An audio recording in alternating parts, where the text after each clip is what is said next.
तपस्वी होकर भी दूर न हो। हे रानी, तपस्वी होकर भी दूर न हो, मुझसे आनंद धाम मेरा।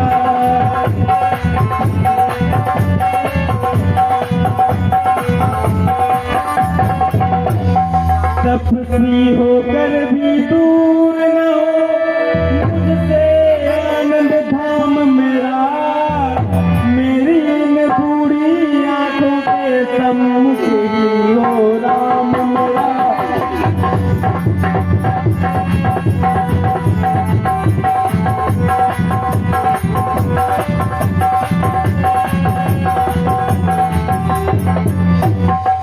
हे रानी, कहिए स्वामी, ये तुमने क्या मांग लिया?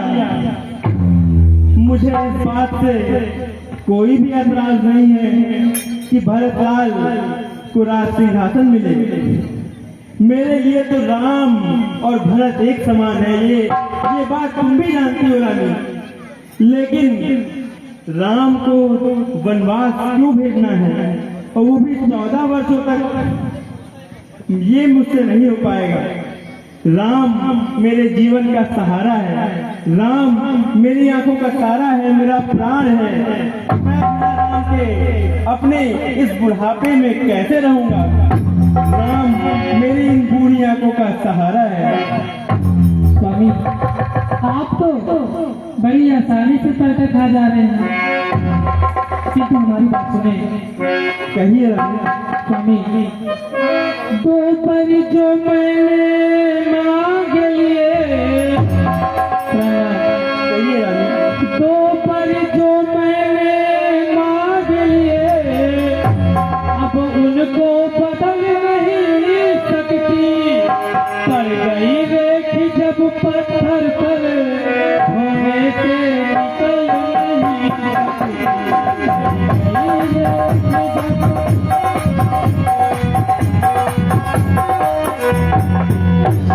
स्वामी, कहिए रानी। यदि हृदय आपका दुखिता हो, तो एक उपाय बताती हूँ, और बूढ़ी आंखों के रहे आगे स्वामी एक बात बताती है।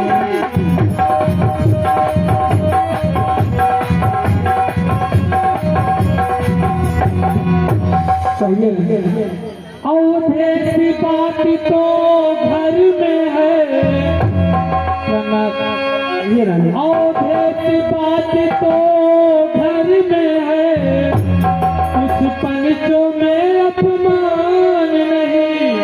तुम अपने मुख से यह कह दो, दूंगा रानी वरदान नहीं। अपने मुख से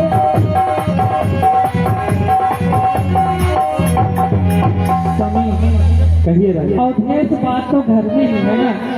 और सोचो, आप एक राजा हैं, और ये जो पंच आए हैं, पंचों में कुछ अपमान भी नहीं है।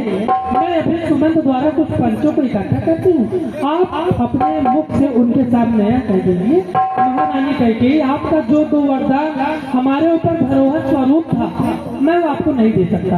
इसमें आपका कोई अपमान नहीं है। और फिर राम चाहे आप राजा बनाए, चाहे बनवासी बनाए, हमसे से क्या मतलब? फिर तो आपके पास राम है ना। ओ नीच बुद्धि वाली नारी, ओ नीच बुद्धि वाली नारी, ऊंचे से मुझे गिराती है। जो मेरा राज धर्म है, उससे तू मुझे डिगाती है। रानी रानी क्या कहती है, रानी रानी क्या कहती है, मेरा तो प्राण धर्म पे है। मैं क्या, तू क्या, संताने क्या, मैं क्या, तू क्या, संताने क्या, सब कुछ बलिदान धर्म पे है। हे रानी, मैं सूर्यवंश में जन्म लिया हूँ। हमारे यहाँ प्राण भले चले जाते हैं, लेकिन वचन नहीं जाते। मेरी निजी भावनाएं हैं राम के प्रति, लेकिन मैं अयोध्या का राजा भी हूँ और एक राजा का जो राजधर्म होता है वो सर्वोपरि होता है, वो एक पिता की भावनाओं से बड़ा होता है। इसीलिए जो मेरा राजधर्म है तू मुझसे उससे नहीं डिगा पाएगी, चाहे मेरे प्राण चले जाएं, लेकिन मैं अपने राजधर्म पर स्वयं को, तुझको और अपनी सारी संतानों को इस प्रजा के सामने समर्पित करता हूँ। स्वामी, तो देर किस बात की है? अभी बुलवाइए राम को और उसे बन जाने के लिए बोलिए। सब कुछ यहीं पर है, मैं भी हूँ, आप भी हैं, मंत्री भी हैं, प्रजा भी है, बेटे राम भी है। बुलवाइए उनको, सुमंत द्वारा बुलवाइए। मेरा कुछ नहीं बिगड़ता है,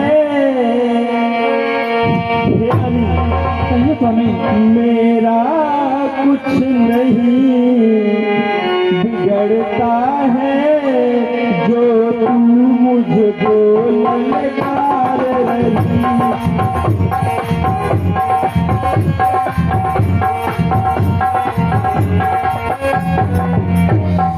मेरा कुछ नहीं बिगड़ता है, जो तू मुझको ललकार रही। रानी तू अपने पाँव पे है, आप कुल्हाड़ी मार रही।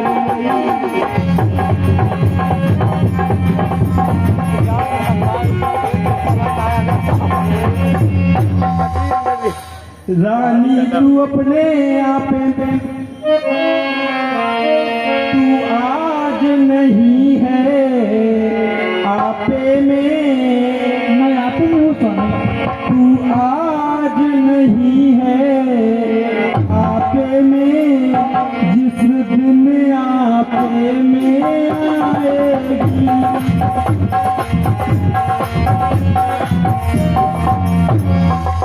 तू आज नहीं है आपे में, जिस दिन आपे में आएगी, उस दिन अपनी ही करनी पर सर धुन धुन कर पछताएगी।